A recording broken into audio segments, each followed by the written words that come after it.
Hello everyone, আপনারা যারা JavaScript প্রজেক্টে প্রিজমা ওআরএম ইউজ করেন তাদের মধ্যে আমরা অনেকেই জানি না যে প্রিজমা থেকে ডেটাবেজে ভিজুয়ালি অ্যাক্সেস করার জন্য বা ভিজুয়ালি ডেটা এক্সপ্লোর করার জন্য বা ডেটা এন্ট্রি বা মডিফাই করার জন্য খুব চমৎকার একটা বিল্ট ইন টুল আসে। এটার জন্য আপনাকে আলাদা করে কোনো কিছু ইনস্টল করা লাগবে না, কোনো কিছু কনফিগার করা লাগবে না, এবং এটার ইউআইও খুবই চমৎকার। এটার নাম হলো প্রিজমা স্টুডিও। কীভাবে এটা ইউজ করবেন চলেন দেখি। আপনাদের যেই প্রজেক্টে প্রিজমা কনফিগার করা আছে সেই প্রজেক্টটা ওপেন করুন। দেখেন এখানে ডেফিনেটলি কিছু মডেল থাকবে, যেমন আমার এখানে একটা কন্ট্যাক্ট মডেল আছে, তারপর হচ্ছে একটা বুক এবং অথর মডেল আছে যেখানে one to many relationship establish করা আছে, অর্থাৎ একজন অথরের মাল্টিপল বই থাকতে পারে এবং একটা বইয়ের একটাই অথর থাকতে পারে।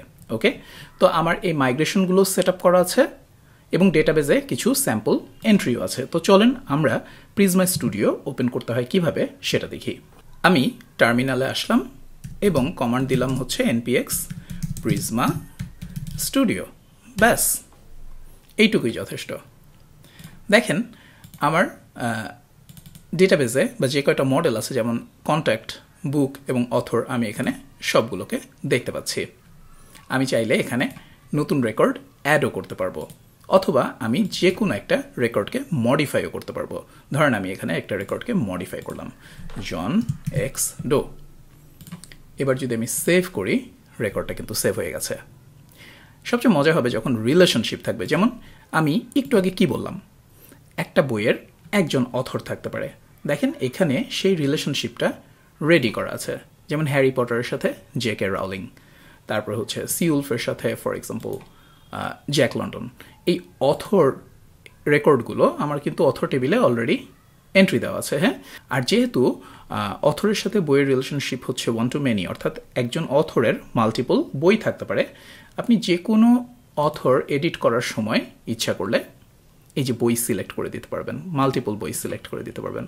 কিন্তু বইয়ের ক্ষেত্রে আপনি একজন অথরের বেশি সিলেক্ট করতে পারবেন না। মজার না? আপনি যদি একটা রেকর্ড এন্ট্রি দেন, for example Henry Rider Haggard নেই, সো আমরা এখানে লিখি হেনরি রাইডার হ্যাগার্ড বায়ো নাই, নট অ্যাভেলেবল। ওকে, আমরা সেভ করি। এবার আমরা যদি বইয়ে আসি, এখন আমরা সেই রেকর্ডটা অ্যাড করতে পারবো। লিখে শি এবং রিটার্ন অফ শি, দুইটা বই খুবই চমৎকার, দুটাই হেনরি রাইডার হ্যাগার্ডের বই। তারপর একটা আছে অ্যালান কোয়াটারমেইন, ধরেন 20.99, এবং আমি যদি এখান থেকে অথরে যাই তাহলে আমি এখন হেনরি রাইডার হ্যাগার্ডকে সিলেক্ট করতে পারবো। অলরাইট, এবং আমি যদি সেভ করে দিই, আমার রিলেশনশিপ সহ রেকর্ডটা সেভ হয়ে যাবে। আপনি যদি এখন অথরে আসেন এবং হেনরি রাইডার হ্যাগার্ডের পাশে ক্লিক করেন, দেখেন এই যে দেখতে পাচ্ছেন ওর একটা বই।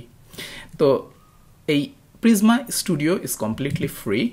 ইউজ করতে গেলে জাস্ট আপনাকে কমান্ড দিতে হবে npx প্রিজমা স্টুডিও। ব্যাস, আপনি কি জানতেন যে প্রিজমার সাথে এরকম এত চমৎকার একটা ডেটা এক্সপ্লোরিং টুল আসে, এবং এটা ইউজ করলে আপনাকে আলাদা করে আর অন্য কোনো সফটওয়্যার বা অন্য কোনো টুলস ইউজ করা লাগবে না। রাইট? কেমন লাগলো জানাবেন।